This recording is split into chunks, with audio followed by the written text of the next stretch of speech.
العطاء من الأمور اللي بتعمل تشافي، تعمل تشافي بطريقة مش طبيعية عايزة أقول إيه بشيء يعني من حيث لا نحتسب. حقيقي إحنا بنعطي وبيبقى المردود حاجة تانية مش في بالنا أصلا، وممكن العطاء ده يأثر على أمور تانية في حياتنا ملهاش علاقة بالشيء اللي احنا أعطيناه، يعني اللي هو حاجة غير خطية كده، نون ليني، حاجة ملهاش علاقة باللي احنا عملناه أصلا في حتة تانية. يعني مثلا أنا أعطي مثلا من وقتي من مجهودي، فألاقي حاجة تانية خالص اتحسنت، ألاقي صحتي مثلا اتحسنت، ألاقي في أمور مالية كانت عالقة حصل لها تشافي، ألاقي أنا كان عندي أشياء معينة جوايا في نفسي من أفكار زي ما اتكلمنا بقى امبارح على تنظيف الأفكار والمشاعر والحاجات دي كلها اتفكت، وكلها اتفككت وكلها بدأت تتشافى. فالعطاء شفاء لأمور كتير قوي، وخصوصا للمخاوف. العطاء شفاء للمخاوف، والعطاء شفاء. يعني مثلا فور اكزامبل، مثلا انا دلوقتي اهو عامله عطاء مثلا ان انا بتكلم في امور مهمه تفيد البشر وبديها بعطاء بحب. فساهم لي في ايه؟ ساهم لي في ان انا لو كان عندي مخاوف بتمنعني اصلا من العطاء دوت، وكنت قبلها متردده وكنت قبلها مفيش ثقه في نفسي، مثلا يعني في امور معينه منعاني ان انا اعمل العطاء ده، مجرد ما عملت العطاء ده كل الامور دي بتتشافى، اللي هي المخاوف وقله الثقه بالنفس و... والمحدوديه، اللي هو انا لما انا ادي مثلا دوت مجانا هدي ايه في امور تانية في المدفوع، مثلا في ناس بتوقفها حاجات زي كده. فبنبص نلاقي ان احنا بيحصل لنا تشافي الافكار، تشافي من المخاوف، تشافي من حاجات موقفاني. كل ما اعطيت، كل ما كل ما المخاوف دي بتقل بدرجة فظيعة، يعني بدرجة كبيرة جدا. فببتدي ان انا انفتح اكتر على العطاء، فيبتدي تشافي اكتر يحصل، انفتح اكتر على العطاء، وهكذا وهكذا. فالعطاء تشافي. العطاء كمان بيزود إيماننا، بيزود الإيمان، الإيمان التام بقى، الإيمان إن إيه؟ الإيمان إن في وفرة لا نهائية ولا محدودة في الكون. إن أنا مجرد ما أدي، لا برضه ما بيبقاش عندي المخاوف إن أنا هيجيب منين تاني، لا. العطاء أولا، إن أنا بعطي أولا، فبيحصل لي تشافي من موضوع إن أنا المخاوف ان انا مش هحصل على مزيد من الشيء اللي انا عطيت منه. برضو بنرجع لنقطة المخاوف. فكل ما بعطي كل ما بدي مساحة لان انا ان انا اتشافى من المحدودية دي، اتشافى من المخاوف دي، وايماني بيزيد، ايماني بيزيد ان في تاني، في كون مليان وفرة، وفي رزق ما له من نفاذ، وان خزائن رب العالمين دايما مملوءة. فالعطاء بيعمل تشافي الأمور كتير جدا، بتمنعنا إن احنا نشوف أو نبص للأشياء دي بإيمان فعلا قوي وراسخ، إن إن الوفرة أصلا موجودة. الوفرة سنة في الكون. الوفرة شيء يعني وعد إلهي، إن كل شيء موجود وبوفرة وبزيادة، بس إحنا نعطي أولا فنزداد إيمانا ونتشافى من المخاوف اللي بتمنعنا. كل مرة بنعطي فيها كل مرة بنتشافى أكتر. كمان العطاء بينسف التعلق، إن أنا أبقى متعلقة بالأشياء بتاعتي المادية مثلا، متعلقة بالأمور المادية، متمسكة إن أنا بحبي الشديد إن أنا يبقى الشيء دوت ليا أنا بس، متعلق بيا، متعلقة بيه لدرجة إن أنا مش عايزة أدي حد مني، أو الشيء ده يقتصر على أسرتي بس، او ان انا لما انفق مثلا من صحتي او من وقتي، لا، انا اولى بيه انا بس. نظرتنا بقى المحدوده اللي هي فيها نظره تعلق شديد، لا، انا كل ما بعطي كل ما بفك التعلق ده يبقى هو بيعمل تشافي من المخاوف، بيزود إيماننا، بيعمل تشافي وفك للتعلق بالأمور المادية. فطبعا لما بتشافى من كل ده ببتدي إن أنا ببقى على تردد تاني خالص، فبرفع من ذبذباتي. وزي ما اتكلمنا قبل كده إن أنا الأمور اللي تخليني إن أنا ترددي يبقى عالي وذبذباتي تبقى عالية، من برضو إحنا اتكلمنا عن الشكر واتكلمنا عن الحب، كذلك الإيه العطاء. وكمان العطاء لما بديه من باب شكر. كله يا جماعه زي ما قلت لكم مرتبط ببعض. امبارح انا قلت الكلمه دي، كل اللي اتكلمنا فيه بص ليه كلها شبكه واحده مرتبطه ببعضها. فانا لما بعطي من باب شكر فالحاجه بتزيد، بعطي من باب حب فبرفع تردداتي. فالعطاء في النهايه هو برضو وسيله، هو باب لرفع ترددنا وذبذباتنا، وبيقوي ايماننا زي ما قلنا، وبيحسن من شعورنا. احنا دايما بنكون شعورنا في في ارتباط بالله رب العالمين، في شكر، في اكتفاء، في امتنان،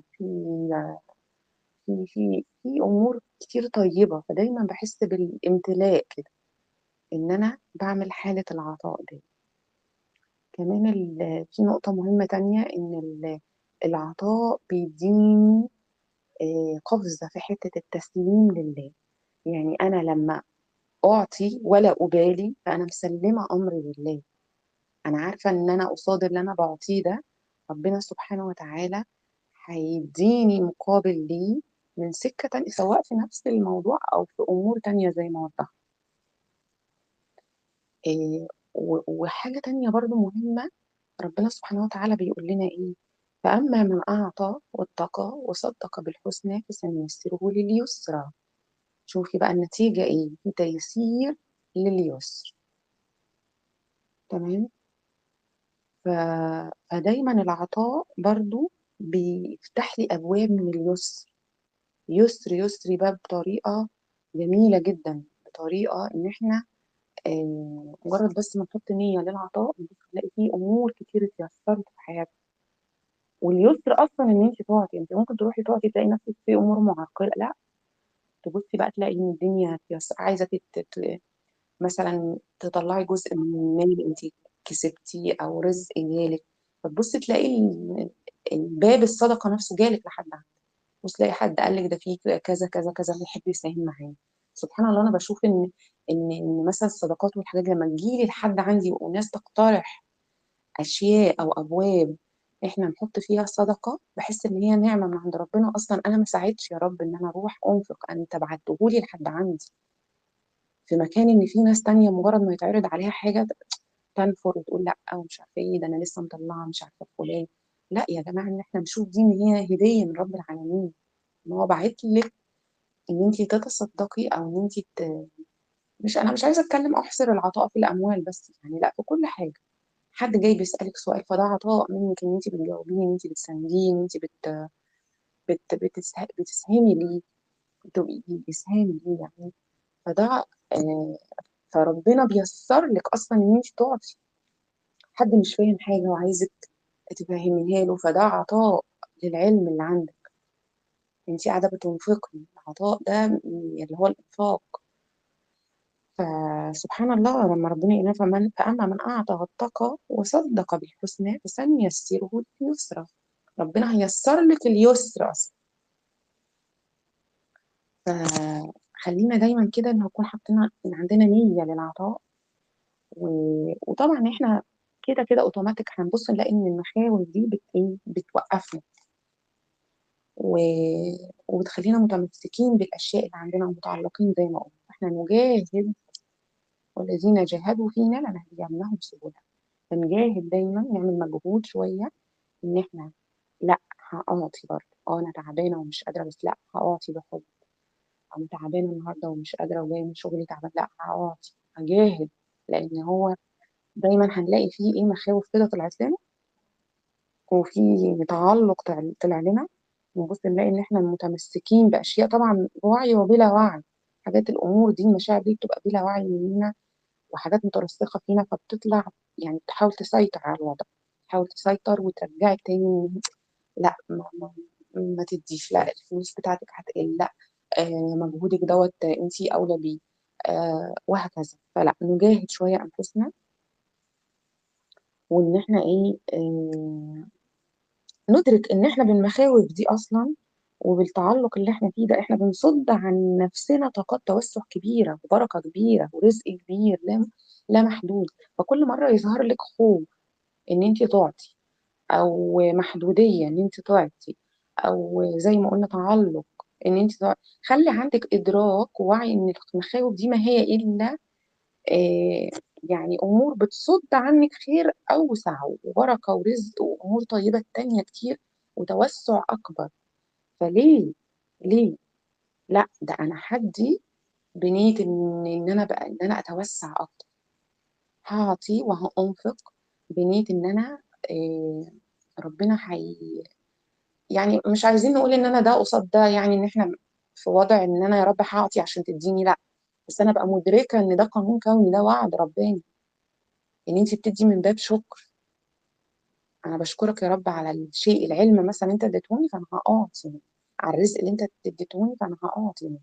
وده تصديق آه، منك لله عز وجل ان الله عنده المزيد، وعنده ربنا عنده اكتر، وربنا واسع، وربنا يعني معطي اصلا، ربنا اصلا معطي، فانا هعطي وهفعل اسم الله المعطي لان الله اصلا معطي، فانا كل ما هعطي هستقبل من المعطي. فخلينا يعني اي شيء بقى يوقفنا نعرف نتعامل معاه ازاي، نقول لا انا مش هوقف آه، عني ابواب تانية من الخير والرزق والبركة ربنا فتحها لي، وامشي ورا مخاوفي وامشي ورا تعلقي. لا انا هأعطي عشان انا عارفة ان الاشياء اللي انا هعطيها دي مش هي نهاية الكون، ده في اكتر واوسع واكبر منها.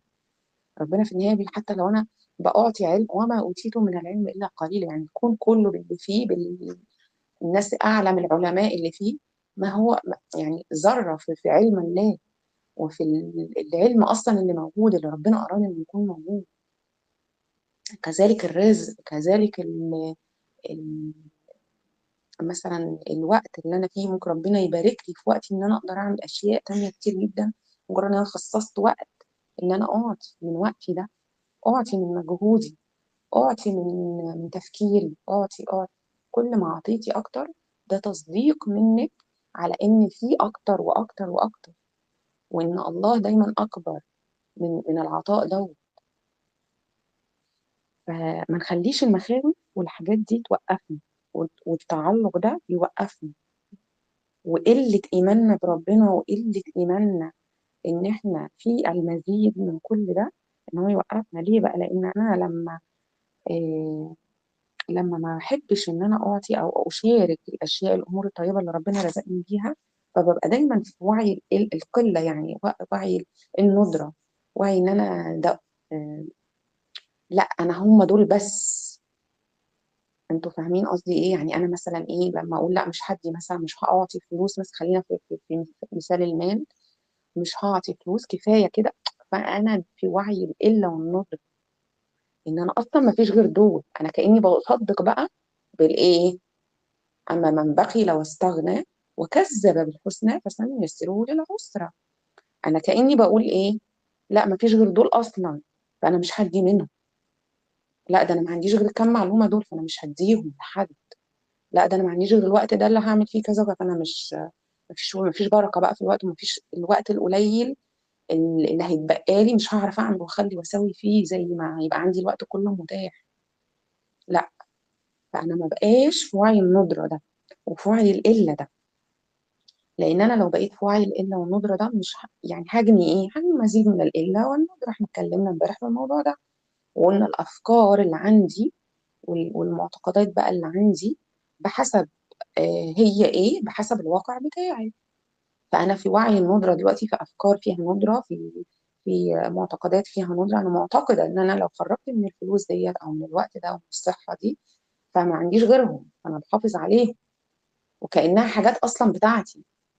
هي اصلا انا المفروض يكون عندي وعي ان كل الاشياء ديت هي ملك الله، اصلا ملك رب العالمين. الله هو مالك الملك واعطاني ملك واعطاني اشياء هي امتلكها، انا املكها بس هو مالك هذا الملك اصلا. فانا لما بدي ما بديش مني انا، لا، ابقى فاهمه وواعيه ان انا بدي من ملك الله اصلا عز وجل، في كل حاجه بقى، في كل حاجه، حاجات معنويه، حاجات نفسيه، حاجات ماديه، اي شيء انا بعطيه اصلا يبقى عندي وعي ان ده ملك الله اصلا. انا لا امتلك اي شيء، انا لا امتلك جسم ولا امتلك وعي، سوري يعني، مال، ماده يعني، لا امتلك اي شيء. كل ده في النهايه ملك الله عز وجل. فيكون عندي وعي بقى، عشان دي النقط، دي نقط فارقه في ايه، في وعي، نقط فارقه بتعمل تحول في الوعي بتاعي، فبالتالي تحول في الواقع بتاعي، تحول في ادراكي، نقطة تحول بقى في حياتي عموما. خلاص لما أنا أنفق بقى أنا فاهمة إن أنا من باب شكر، إن أنا من باب عطاء، إن أنا مش أنا اللي بدي أصلا، مش أنا أساسا. كل اللي أنا بديه ده وبعطيه ده وبأنفقه ده هو ملك مالك الملك أصلا، ملك الله عز وجل. تمام. فما ما بلاش وعي القلة والندرة، ونرجع نخلق مزيد من القلة والندرة، ونرجع نسأل ليه بيحصل لنا كده، ليه الدنيا ماشية معايا كده، ليه الفرص بتروح مني، ليه حظي قليل، ليه الوقت ما فيهوش بركة، ليه، وهكذا. هو مزيد من الليه بقى، ليه ليه ليه ليه ليه، لأن أنت اللي حجبتي بنفسك وبوعيك وباختيارك الأفضل، الأحسن، المزيد. أنت حجبتي ده بإيه بقى؟ بالمخاوف اللي طلعت لك، بالوعي اللي عندك بتاع الندرة والقلة، بالتعلق بالأشياء اللي عندك. فانت خلاص بقيتي في المحدوديه، وترجعي تسالي ليه، ليه اهي اجابتها واضحه. احنا بنحاول نحط كده كل الامور واضحه قدامنا على الترابيزه كده زي ما بيقولوا، عشان يبقى الامور كلها بينه. خلاص، واحنا بقى اللي بنختار، واحنا اللي بن ايه، بنقرر وبنختار. فلازم ندرك ان احنا عايشين في كون اصلا قائم على ايه، على الاخذ والعطاء. زي ما انا هعطي بالمقابل هاخد. كل يعني خلقنا من كل شيء زوجين، موت حياة، شهيق زفير، حزن بهجة، وهكذا. والشبيه تعلمنا بقى خلاص، وعندنا وعي ان الشبيه يجذب شبيه. فانا لما اعطي عارفه ان انا هيجيلي، وعارفه ان انا هتوسع، وان انا بعطي فالله معطي هيديني اكتر. خلاص يبقى كل ما هعطي هيجذب مزيد بقى، هو مزيد اصلا من هذا العطاء. يعني انت هيبقى عندك وعي ان انت ممكن تنفتحي على يعني عطاء ازيد. والاخذ هنا يعني مش هيكون من باب بقى جشع او من باب انانيه، لا، هيبقى الاخذ من باب الشكر وتلقي الخير. زي ما انا بقى اعطي شكرا لله، انا هبتدي ان انا اخد وهستقبل شكرا لله برضه، مش بوعي انانيه او جشع، او ان انا اخد، او ان انا يبقى عندي اكتر، ولا لا، من باب شكر لله. شكرا يا رب ان انت زي ما انا كنت معطي واعطيت، شكرا، انت معطي واعطتني، فشكرا. الوعي مختلف تماما. انما الاناني بقى والجشع والكلام ده بيبقى من باب حاجه، من باب بخل، من باب خوف ان الحاجه، يعني انا باخد عشان اللي عندي يزيد فما يروحش، يبقى عندي اكتر، من باب نقص، يعني من باب تملك، مش من باب شكر. فسواء انا اعطيت او استقبلت واخدت، يبقى انتبه ويبقى عندي وعي ان انا بعمله من باب شكر. تمام. اعمل ايه بقى؟ اروح اتبرع مثلا مؤسسه، لجهه معينه، ل... اتبرع بوقتي، بمالي، اتبرع بشيء، عن يعني اتخلى عن شيء عزيز عليا، ده عشان افك التعلق. يعني لبس مثلا، عندي لبس بحبه قوي، خلاص ماشي اوكي، ده شيء جميل وكلنا عندنا الامور دي.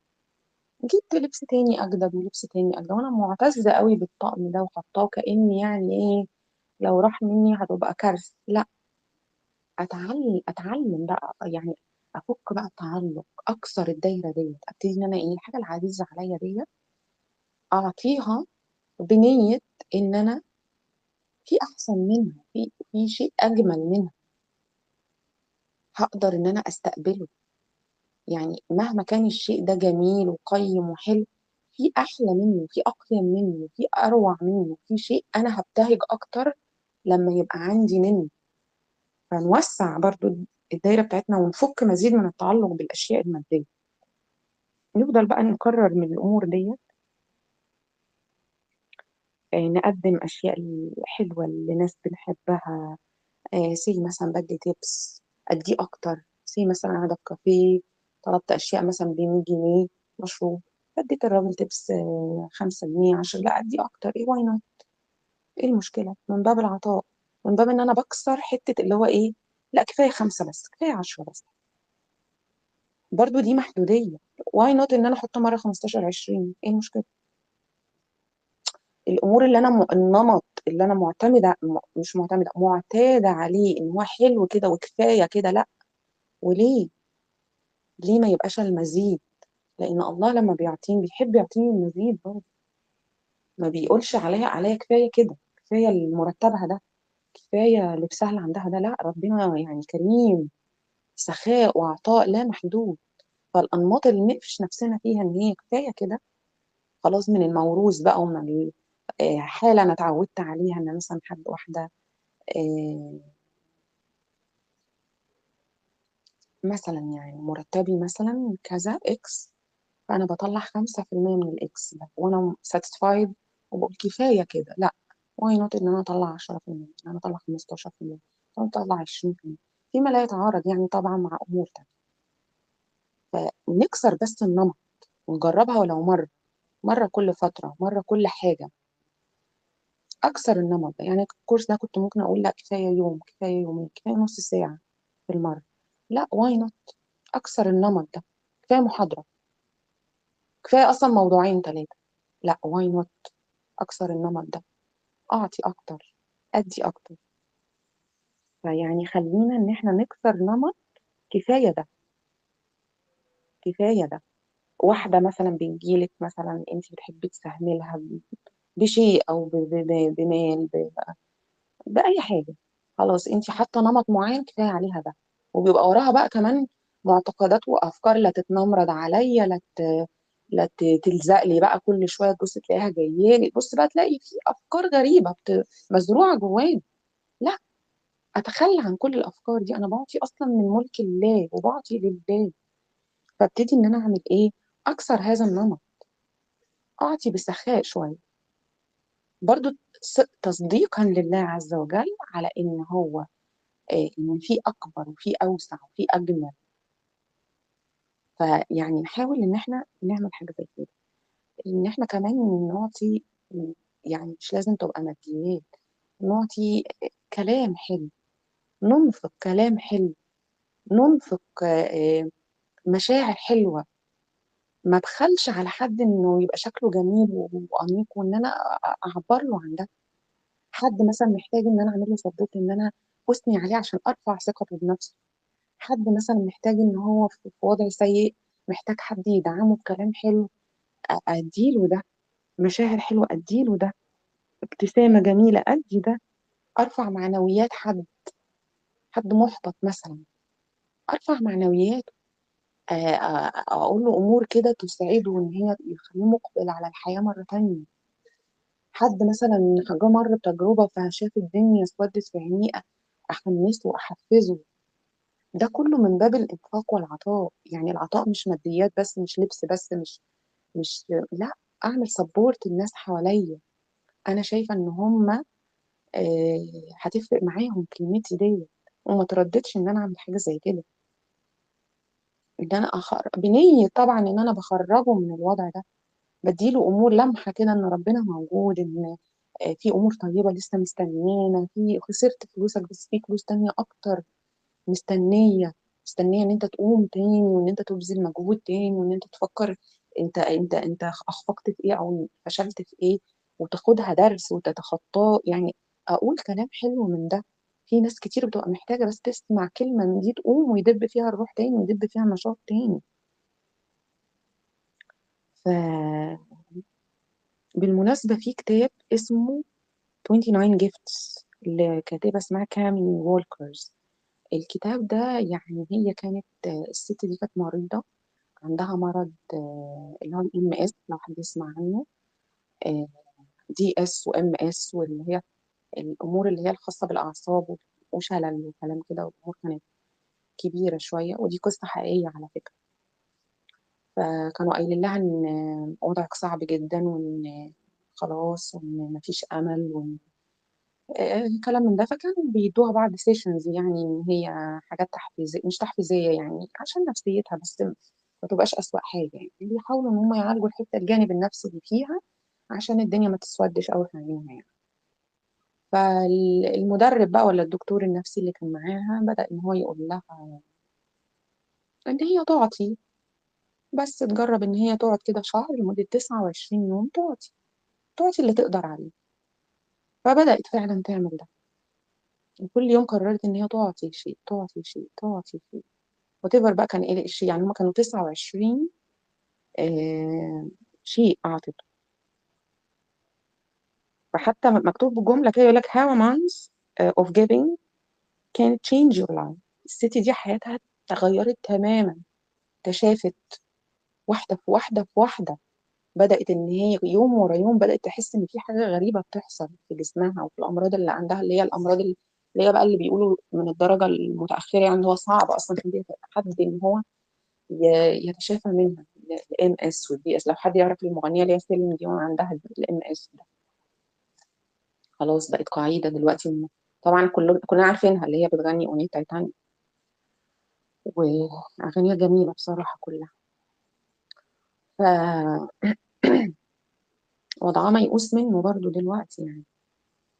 فالكتاب ده كان جميل جدا، يعني بيقول لك ان انت من عطاء 29 يوم هي قاعده بتفكر بس في العطاء، وان هي تعطي وتتفنن بقى تعطي ايه وتدي وبحب، وبدأت ان هي تخف، وبدأت ان هي تتشافى، وبدأت ان هي حياتها كلها اتغيرت لمجرد ان هي اعطت العطاء. فنحاول ان احنا النقطة ديت، يعني زي ما وضحنا بقى كل جوانبها كده، نفعلها في حياتنا، هتفرق جدا في حياتنا، هتفرق في نفسيتنا، في بهجتنا، في تسليمنا لله. زي ما قلنا في الأول، إن أنا ببقى مسلمة أمري لله، إن أنا مهما أعطيت أنا يعني في منبع بيدي. ما ما فيش حاجة هتخلص، ما فيش أصلا حاجة هتخلص، ما فيش أي حاجة هتخلص لمجرد إن أنا أعطي. أتجاوز بقى المخاوف، أفك التعلق، أنفق أشياء عزيزة عليا وأنا متمسكة بيها قوي، وأقول لأ. أو حاجات بقى اللي إحنا بنبقى عايشين فيها، دي ذكرى من والدي، دي ذكرى مش عارفة من مين، ده مين اداني إيه في إيه، ده لأ ما أقدرش أستغنى عنها. كل دي أمور، يعني كل ما تعلقنا بالأشياء وبالذكريات وبالأمور ديت، كل ما قفلنا على نفسنا أبواب خير. إحنا لا نتعلق إلا بالله رب العالمين في الأساس يعني. فالعطاء بيديني مزيد بقى من التسليم، من الارتباط بالله، من الإيمان بالله، من التصديق لله. ف يعني شيء رائع وشيء جميل إن إحنا نكون دايما الذبذبات بتاعة الشكر والامتلاء والاكتفاء بالله، وإن أنا أعطي من هذا الباب بحب وبشكر وبعرفان لله عز وجل.